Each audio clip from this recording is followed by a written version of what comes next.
Ng'ebula ennaku 24 empaka z'ekikopo ky'amawanga ga Africa 2017 kijjibweko akawuuwo ku ntandikwa y'omwaka ogujja mu ggwanga ly'e Gabon. Ttiimu y'eggwanga The Queens ekola butaweera okulaba nga beeteekateeka bulungi okuvuganya mu mpaka zino. Olwaleero abazannyi era batendekeddwa ku jjiimu ya Acacia Mall e Kamwokya oluvannyuma ne batwalibwa ku Kabira Country Resort okwongera okutendekebwa.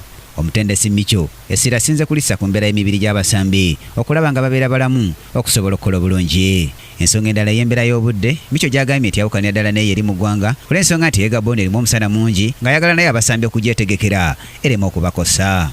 Kigambibwa nti era ku ludda oluteebi lukyaba obbya Micho omutwe olw'ensonga nti kapiteni wa ttiimu y'eggwanga The Queens Geoffrey Massa omutindo gwe tegubadde mulungi empiira gy'asambire Queens egisimbyeyo olw'essuubi ne liba nga lisigadde mbateebi nga Ulysses Sentamu, Falukumia n'abalala wabula nga nabo enteba yabe ku ttiimu y'eggwanga ebadde tematiza bulungi.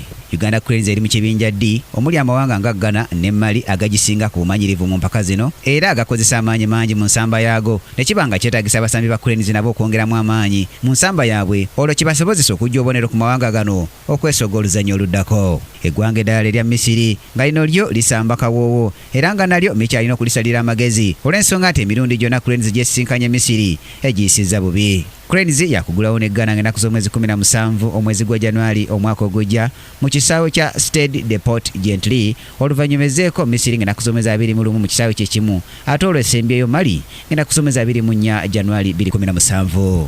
Ttiimu bbiri ezikulembedde ze zinayitawo mu buli kibinja okusobola okwesoga oluzannya oluddako. Brian Katende mu byamizannyo KTV amalindirire.